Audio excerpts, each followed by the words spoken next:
This couch is not zoned for people. No, it's definitely not. Or it's probably like a dog bed or something that they're using as a couch. I've sat in some dog beds that are not as bad as this. Used porn couch? Aggressive use? That would explain the stains and the pains. Yeah. Which is the name of my new band. Conclusions. This E3 wrap-up is brought to you by Ting, mobile that makes sense. So day 0 of E3 in the books. In the bag. Done. We did it.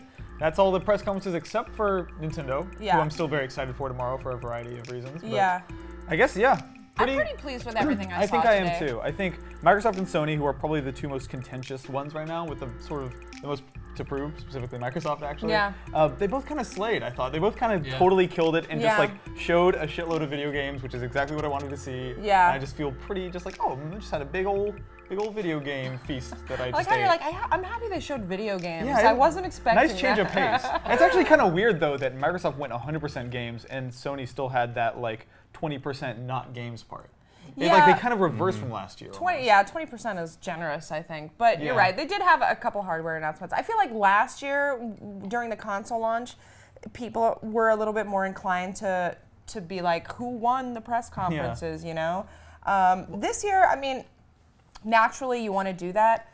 I feel like Sony maybe had a little bit stronger of a showing because, well, for one thing, they focused more on indie titles than Microsoft, which a lot of people aren't going to give a shit about. That's a good point. But I thought that all the ones they did show off were really, really good, and they shared the same amount of stage space as the AAA titles, which I appreciate. Treated them like major games. I think part of the instinct of the whole who won mentality is because last year there was such a clear winner. Like Sony just stomped utterly, and this year it's just like no, it's just a bunch of games from everyone, and I want to play all of them on every system. And but don't you think like Microsoft was playing a little bit of a catch-up this year, like in terms of like really messaging out, we're only going to talk about games. Oh yeah, I think they knew they had to. They knew they had to do that. It felt a little apologetic almost for them to be like, oh hey, we're all in this together, guys. Like, oh. But then I feel like Sony's was actually a little bit stronger because they're kind of like, look, you know, we're all about games, or whatever, and here's some really good games, and then that's almost like why they're able to do like a hardware element to their press conference. Yeah, we'll talk about this TV show that they're opening. Exactly. Which is really some of the hardware announcements I think people were expecting to see, like the PlayStation Now stuff. Like that's been rumored to be shown off at E3 for a while. It's really cool that's actually Project happening. Morpheus. And PlayStation Now, PlayStation TV, and Project Morpheus are all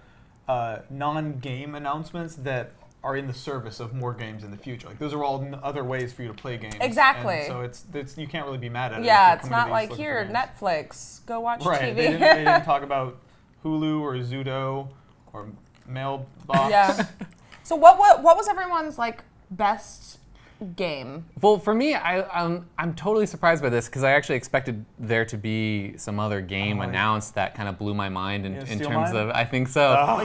In terms of a game that's like really represents next gen to me, that I'm like really excited about. I'm like, this is the game that I couldn't imagine existing in the previous like console generation, but is coming out in this next one, and that's No Man's Sky. Oh God. And you just like, you're on this incredibly rich and vibrant world, and you get in your ship, and then you take off, and then you seamlessly fly into space, where then like there's like a space battle going on, and then you chase these fighter jets onto another planet. Yeah. Like so, that is so amazing. What they showed was almost a shot-for-shot remake of what we saw last year, where they start out on a planet, look around, explore some wildlife, a little more in depth this time, then they get in a ship and take off. And I'm like, all right, this is cool, but this is exactly what we saw last year, albeit in a different environment.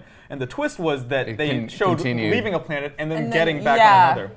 And I love how generous they are with how briefly it takes you to get out of the atmosphere. I hope that that's representative of what we see in game, because it's literally like, at 10 seconds after pointing yourself at the clouds, you are in space and you are seeing ships jumping. And then the fact that it's all procedural and that everything you find could be like, some of it could be completely unique that no one's ever seen before. I think that's the most interesting aspect of the game, actually, the fact that it's procedurally generated, because it's literally an infinite amount of stuff that you could discover. It makes games like that, it extends their lifetime so much. It's so amazing. It's like actual universe you know, like you can explore it, and it's quote unquote infinite, which is like, I'm not sure, I'm like very hesitant to trust that, but it sounds like it could be. I do believe that it's infinite, or that it's theoretically infinite, that there is no redundant content. My big question is the content going to be interesting all the way through? Are all these biomes going to be interesting to explore, or are you going to feel like you've seen it all after a while? Right. That, to me, is the big question mark, and that's what I'm hoping to have answered when I see the game later this week.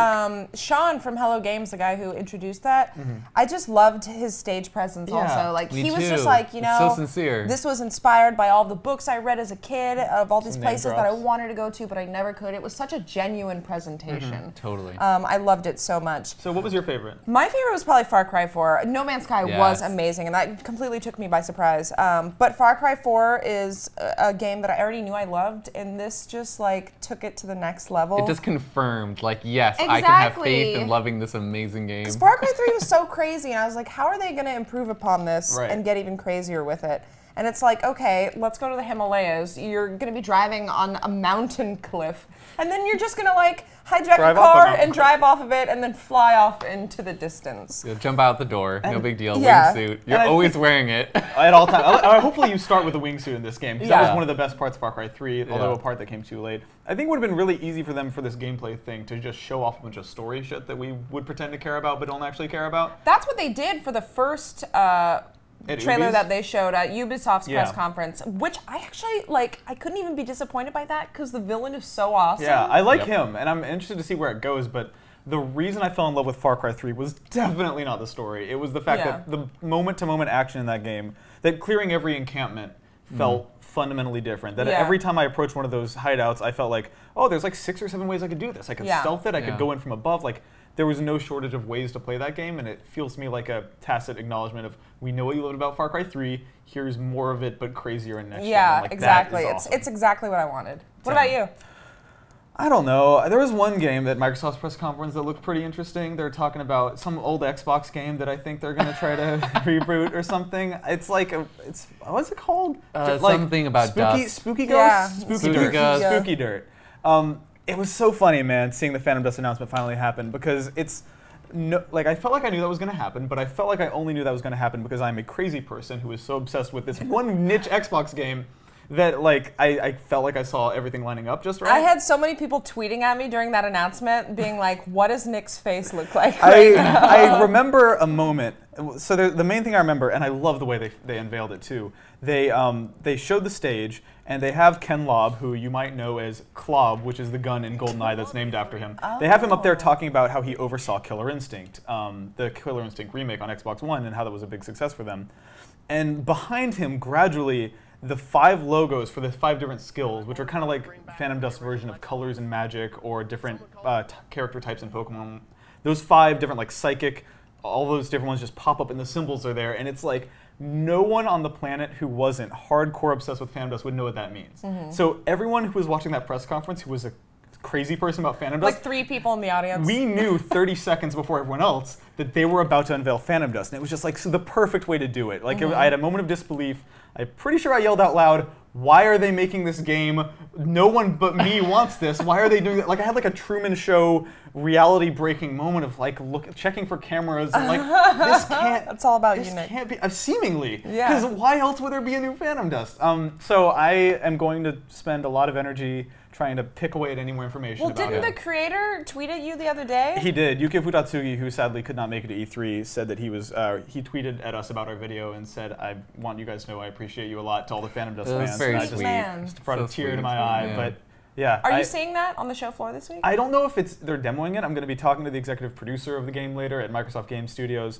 But it seems like they're not talking about the business model yet, which is the big question. Like, is it free to play or is it? Oh, I can't imagine it would be free to play. I could see it being a downloadable title. Yeah, the one thing that makes me think it could theoretically be free to play is because A, it's kind of a collectible card game, and Hearthstone has done that model really, really successfully and really tastefully. And the other thing is the Killer Instinct game was free at first for the first character, and then you bought separate characters. So that makes me a little nervous. They have also said that it's a remake of the original Phantom Dust, which was not modeled that way. So who knows?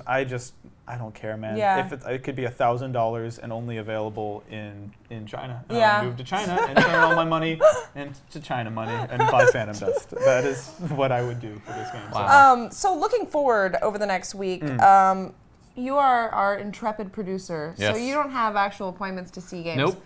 But you will be shooting appointments and stuff. Yes. Is there anything that you are particularly looking forward to seeing on the show floor? I mean, I want to see a lot more of the Rainbow Six game. So I've never been a fan of like Rainbow Six. I played it a bunch, a lot of them back in the day, but it was just kind of because that was the shooter that was popular at the time. But this game, the Rainbow Six Siege, with the destructible environments and the walls and the way the holes kind of showed like the there's thickness to the wall, and like it was like you're shooting through the drywall, and that was it's incredible. definitely got the most impressive wall physics. Yeah, I've it does, ever and it's seen. like it's something I've always wanted, because there's been times in so many different first-person shooters where I'm just like, God, if I could just like shoot through this wall with my machine gun, like cut the wall down, it would be really convenient right now. And like in this game, it looks like you can. So I just want to see more of that. It's funny, when Red Faction Guerrilla came out, I kind of was like, well, this has got to be a big thing now, right? Like the ability to knock down buildings and move through any surface of any kind with your giant space mallet. Like that felt like a portent of things to come, and then nobody else really did that in the past 5 years. And hopefully that is going to be a trend. I want to shoot through walls You saw more. a little glimpse of something like that, and it wasn't really destructibility, but in Wolfenstein the New Order, they did have those moments where you could, there were like holes cut out in the railings and stuff, and you could shoot through those. And I felt like that was a little bit novel. I feel like they're taking sort of parts of all those games, and with the new technology, they're sort of leveraging all of that to create like really awesome destructible environments that you can just completely use to your advantage. What are you really excited about over the next few days? I want to see what Nintendo has hiding. There was that game that leaked apparently from the show floor, like a stealth photo came out of a game called Mario Maker, I think, which is a 3DS game, and I want to know what exactly that is. I don't know. It's weird because at all these press conferences, we didn't see a single one of them really mention Nintendo or talk about, even the big publishers talk about putting out any games on a Nintendo platform, and yet I still find myself most excited to see how Nintendo surprises us. I think when Nintendo pulls out their like ace cards and you don't expect it, those are my favorite press conference moments. I'm just like, if they actually do show a new Zelda and it looks dope, then that's going to be like a crazy moment for me and a lot of other people. The Nintendo booth is always like one of the most fun places at E3 because everybody there is just so overcome with joy. Just happy and colorful. They're just like super hardcore Nintendo fans, and they're like so into it. I love it. Last year at E3, I wasn't here like hosting, but I was here trying to run to the show floor as often as possible because I really wanted to Street Pass Reggie. Apparently they had Reggie's Mii available for Street Passing on the 3DS, and I just kept going back and forth, standing there like pretending to care about Mario Kart 8's demo so I could Street Pass Reggie, and it didn't. I never got his Mii, so that's what I got to do this year, I guess. Yeah. I want to be friends with the Reggie Mii too. I just want to be friends with a regular Reggie. Yeah. We have an appointment to see all of the Ubisoft games tomorrow. I'm really excited about that. Obviously, Far Cry 4 is part of that.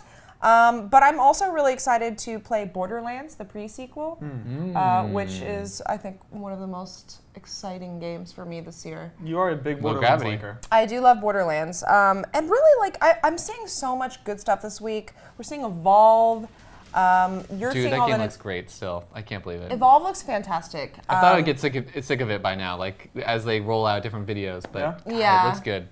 And I'm also seeing The Witcher 3, which I'm pretty excited about. I wasn't a super huge fan of The Witcher 2, but I feel like The Witcher 3, I don't know, I feel like it takes the best parts of The Witcher 2 and makes them better and then forgets about all the other stuff. I hope so. I think it looks truly open and super pretty, and that might be enough to get a lot of people through the door and into that giant fiction, you know? I hope so. So, to E3, guys. I guess E3. We're here. End of day 0. Day 1 in the bag. Day 0 in the bag. Day 0. We haven't even started day 1.